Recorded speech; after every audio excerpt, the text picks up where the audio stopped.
Selamat datang kembali. Ya, halo semua. Hari ini kita akan bedah tuntas satu topik yang mungkin sudah sering Anda dengar, tapi kita akan lihat dari sudut yang sama sekali baru. Betul.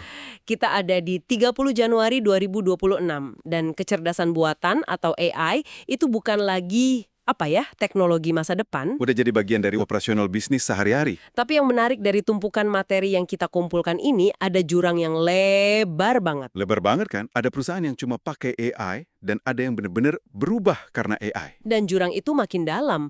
Benang merah dari semua sumber ini, dari PwC, Deloitte, sampai studi kasus di Sukoharjo, semuanya menunjuk ke satu hal. Apa tuh? Kegagalan itu seringkali bukan karena teknologinya kurang canggih, Tapi... tapi karena strateginya yang, ya gitulah, berantakan. Oke, jadi misi kita hari ini adalah membedah semua ini.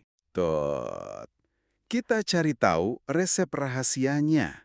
Apa sih yang bikin perusahaan berhasil dengan AI di tahun 2026? Kita akan bongkar strateginya, teknologinya, dan peluangnya. Mari kita mulai dari masalah paling dasarnya dulu. Hampir semua laporan ini nyebutin hal yang sama. Banyak banget proyek AI yang gagal. Angkanya ngeri sih. Salah satu sumber bilang bisa sampai 80%. 80%. Di sisi lain, survei Deloitte bilang para C-level, para bos besar, ngerasa strateginya udah siap. Tapi begitu turun ke bawah, ke operasional, mereka ragu. Ragu setengah mati. Itu kan paradoks. Nah, itu dia. Jadi apa yang membedakan 20% yang berhasil dengan 80% yang cuma buang-buang uang? Kuncinya itu ada di pergeseran pola pikir. Pola pikir gimana tuh?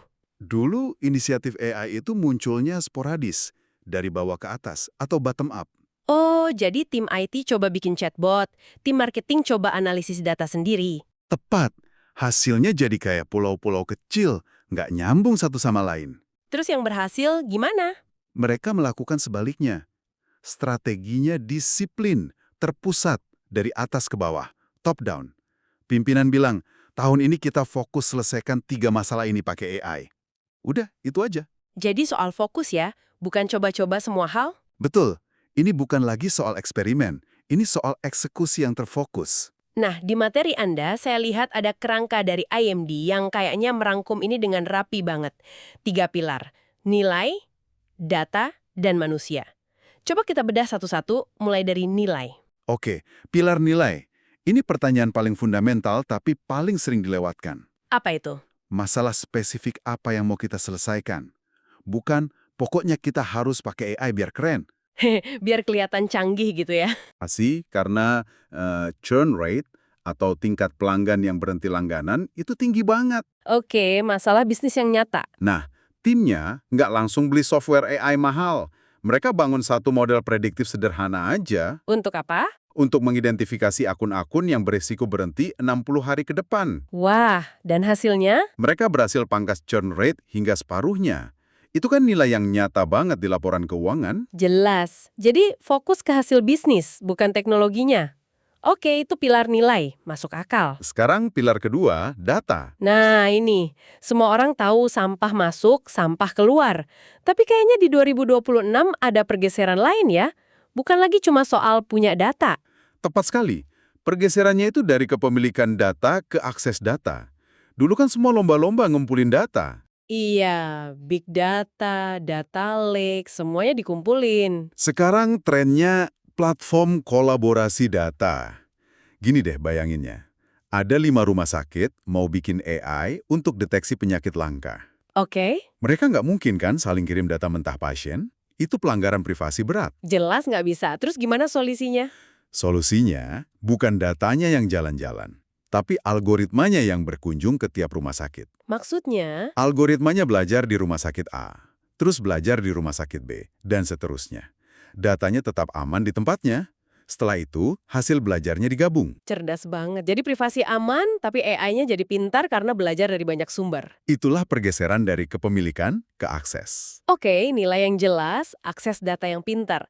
Tapi ini semua nggak ada artinya tanpa pilar ketiga. Manusianya sendiri. Ini yang paling susah kayaknya. Ini batu sandungan terbesarnya. Di survei Deloitte itu jelas banget. Kesenjangan keterampilan jadi penghalang nomor 1. Orang-orang takut kan? Takut kerjaannya digantiin. Tepat. Karyawan lihat AI sebagai ancaman PHK. Nah, Organisasi yang sukses itu sadar banget soal ini. Apa yang mereka lakukan? Mereka secara aktif mengelola persepsi. Nggak cuma ngasih pelatihan teknis, tapi mengubah narasinya. Narasi dari apa ke apa? Dari narasi ketakutan menjadi narasi pemberdayaan. Mereka terus-terusan bilang, AI ini alat untuk augmentasi. Untuk bikin kerjaan kalian jadi super. Bukan untuk menggantikan. Bukan, tapi untuk meningkatkan kemampuan. Dan ketakutan ini ada alasannya juga sih, karena teknologi yang kita bahas sekarang ini bukan lagi sekedar alat bantu. Betul. Di semua sumber ini, istilah agen AI atau alur kerja agen muncul terus. Ini kan levelnya beda. Jauh beda. Ini lompatan kuantum. Coba kita bandingkan sama RPA atau Robotic Process Automation yang dulu populer.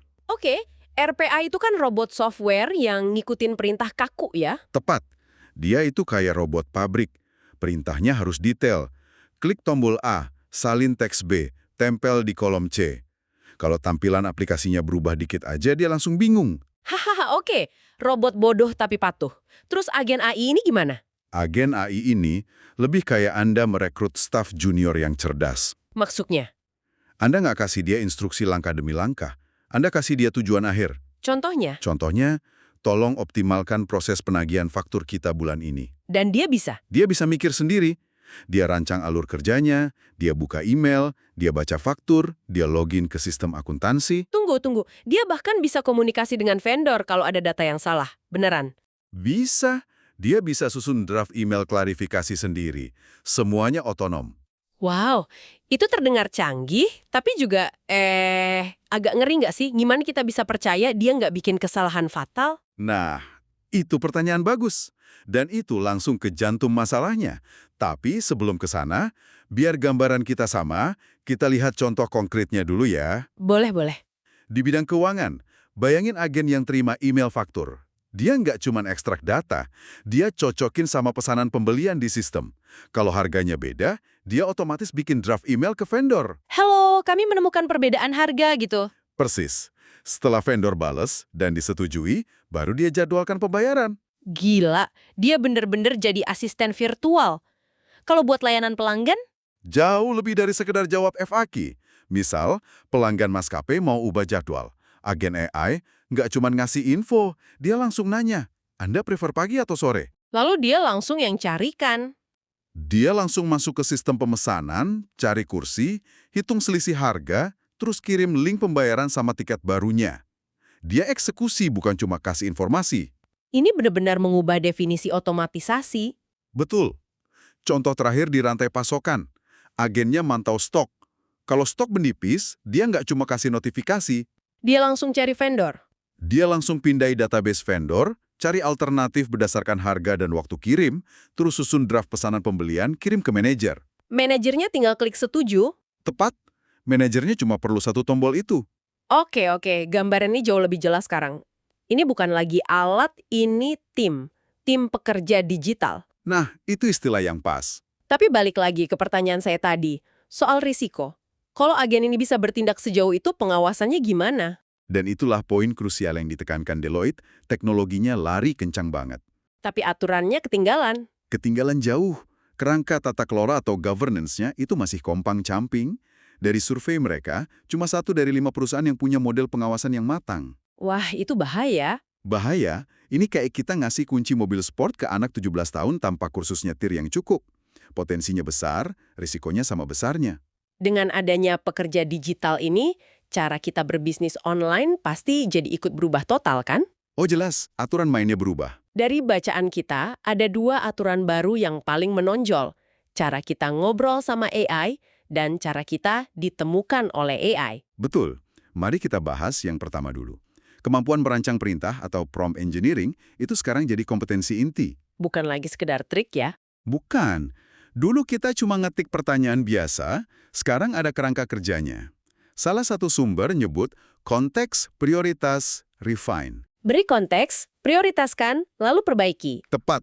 Saya paling tertarik sama teknik role-based prompting. Kayaknya ini paling praktis. Oh, itu pengubah permainan. Jadi, alih-alih cuma bilang, analisis laporan ini, kita bisa bilang, bertindaklah sebagai analis keuangan senior dengan pengalaman 20 tahun, dan analisis laporan ini, gitu kan? Fokus pada risiko arus kas. Dan hasilnya beda jauh. Beda langit dan bumi. Yang pertama cuma ngasih ringkasan generik. Yang kedua ngasih wawasan tajam. Seolah-olah Anda beneran konsultasi sama ahlinya. Ini bukan lagi skill anak IT ya? Ini skill strategis buat manajer. Kualitas pertanyaan Anda menentukan kualitas jawaban yang Anda dapat. Oke, itu aturan pertama. Aturan kedua ini yang dramatis banget. SEO sudah mati, hidup GO. Iya, judulnya provokatif. Tapi ini maksudnya apa? Apa semua strategi digital marketing yang kita tahu bakal usang? Tepat sekali. GEO itu Generative Engine Optimization. Gini deh analoginya. Coba. Kalau SEO itu bikin pintu rumah Anda paling mencolok biar Google lihat. GEO itu bikin isi rumah Anda begitu berharga, sampai AI kayak ChatGPT mau masuk, belajar dari Anda, terus nyeritain lagi ke orang lain sambil nyebut nama Anda. Wow. Jadi tujuannya bukan lagi dapat peringkat 1 di Google? Bukan.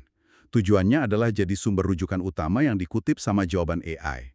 Ini soal reputasi dan otoritas. Taruhannya jauh lebih tinggi.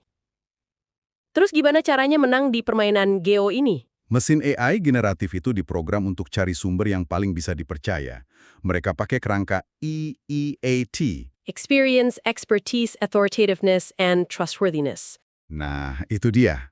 Artinya, konten promosi yang dangkal bakal otomatis tenggelam. Yang menang konten seperti apa?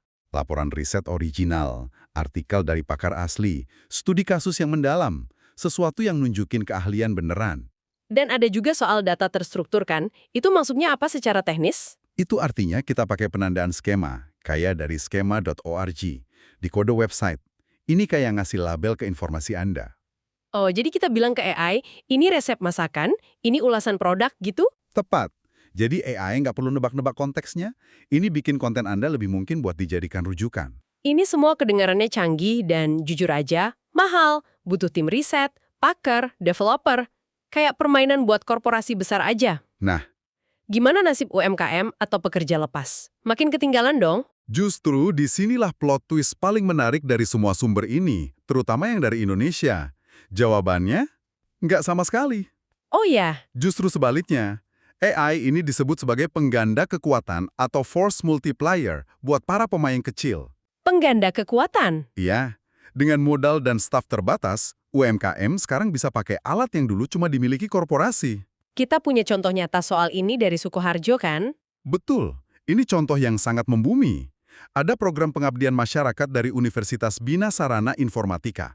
Dosennya turun langsung melatih komunitas UMKM di sana. Apa masalah mereka? Banyak pengusaha kecil, misalnya pembuat kue, itu pusing mikirin cara bikin deskripsi produk yang menarik atau konten media sosial tiap hari. Saya bisa bayangin.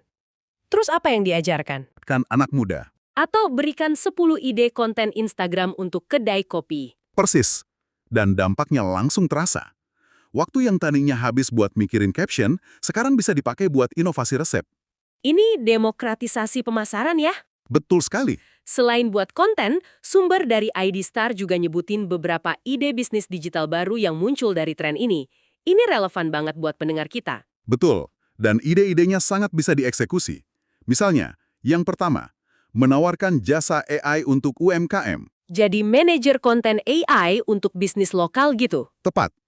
Anda bantu mereka kelola deskripsi di marketplace, chatbot WhatsApp sederhana, dan lain-lain. Ide kedua, Kedua, menjual produk digital berbasis AI. Ini bisa berupa template prompt. Misal, kumpulan 50 prompt ChatGPT untuk pengusaha kuliner. wah itu cerdas. Ketiga, jasa otomatisasi sederhana. Banyak UMKM nggak tahu kalau mereka bisa hubungin pesanan WhatsApp ke Google Sheets otomatis pakai alat kayak Zapier. Menawarkan jasa untuk setting alur kerja kayak gitu bisa sangat bernilai ya. Sangat. Peluangnya nyata dan nggak butuh modal besar buat mulai. Oke, jadi setelah kita bedah habis-habisan semua ini, gambaran AI di tahun 2026 jadi jauh lebih jernih ya. Jadi lebih konkret ya. Ini bukan lagi soal teknologi rada teknologi. Ini soal strategi matang, soal membangun tim pekerja digital, soal adaptasi sama aturan main baru, dan Dan yang paling penting, ini soal demokratisasi peluang. tepat, peluang buat semua skala bisnis. Benar.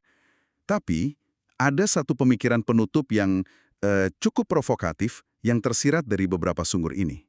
Apa itu? Mereka menyinggung efek orde kedua dari adopsi AI. ada kekhawatiran yang mulai muncul. Kekhawatiran soal apa? Saat kita terlalu sering mendelegasikan tugas-tugas berpikir kritis, menganalisis data, menyusun argumen, bahkan nulis email penting ke AI, kemampuan kognitif kita sendiri bisa menurun. Jadi, otot pikiran kita bisa jadi atrofi kalau nggak dilatih? Tepat. Tantangan terbesarnya bukan lagi soal menguasai teknologinya, tapi kembali ke diri kita sendiri. Ini dalam sekali sih. Dan ini mengarah pada satu pertanyaan penting yang ingin kami tinggalkan untuk Anda renungkan. Silahkan. Saat Anda semakin banyak mendelegasikan tugas eksekusi kepada AI, keterampilan unik manusia apa yang secara sadar dan aktif Anda pilih untuk diasah dan dikuasai? Karena di dunia yang serba otomatis, Nilai Anda bukan lagi pada seberapa cepat Anda melakukan sesuatu, nilai Anda terletak pada kualitas Anda dalam berpikir. Kemampuan seperti empati, penilaian strategis, dan kreativitas original, itulah yang akan menjadi pembeda utama.